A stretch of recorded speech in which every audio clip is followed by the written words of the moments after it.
Hi, this is Dr. Bahaudin Mujtaba from Nova Southeastern University's H. Wayne Huizenga School of Business and Entrepreneurship. The university is located in Fort Lauderdale, Florida, in the United States. The research I'm going to talk about is basically employee wellness in ethics policies that is co-authored with Dr. Frank Cavico, who teaches law and ethics at Nova Southeastern University's H. Wayne Huizenga School of Business as well. Healthcare costs, as you know, in the U.S. is rising now. So many companies are trying to get their employees to become healthier in order to reduce the cost associated with obesity and chronic illness. Some companies are utilizing the incentive-based approach, or what we call the carrot approach. Others are using the stick approach. In other words, they're imposing penalties on their employees to get healthier. Unfortunately, it seems like 1 in 4 Americans aged 18 years old and above seem to be defined as obese. That is, about 66 million Americans fall in this category of obesity.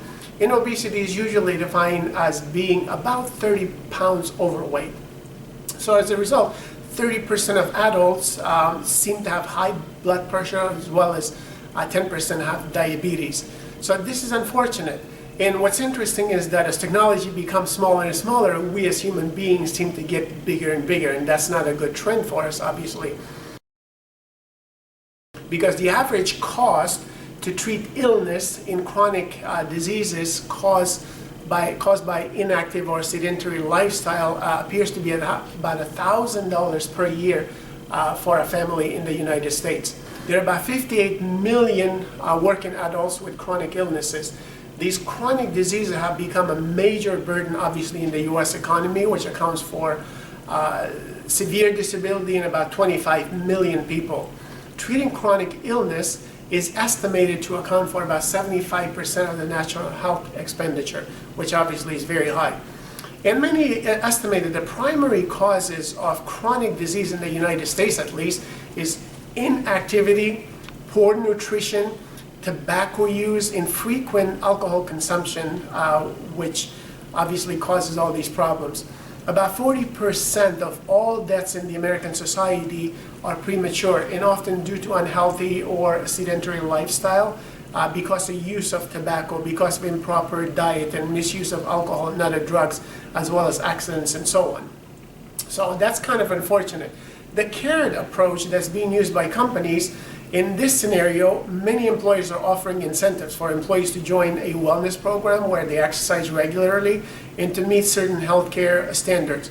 About 90% of the American companies with 200 or more employees offer some type of a wellness program. So that's a good thing because the trend is going in the right direction.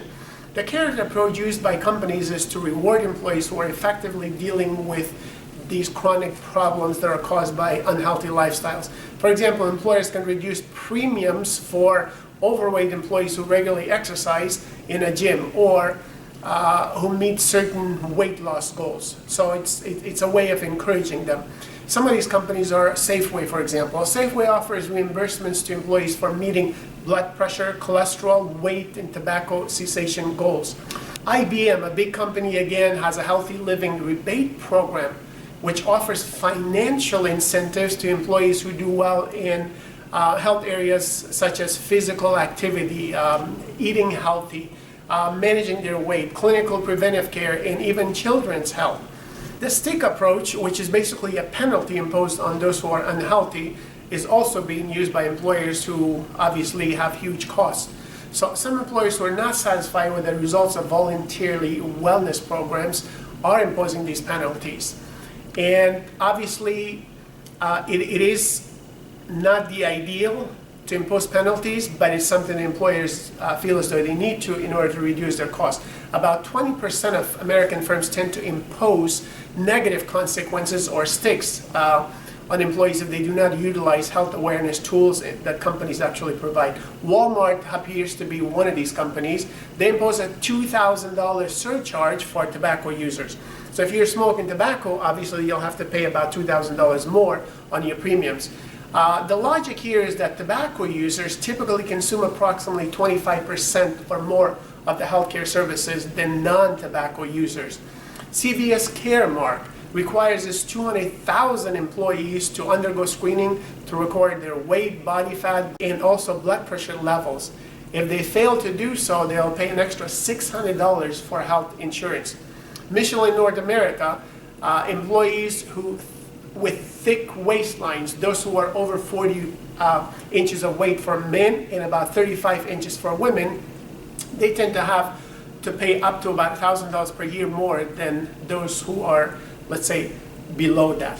So again, even waistline makes a difference, obviously, in corporate America. There are ethical challenges when we're implementing any wellness program, whether it's the carrot approach or the stick approach.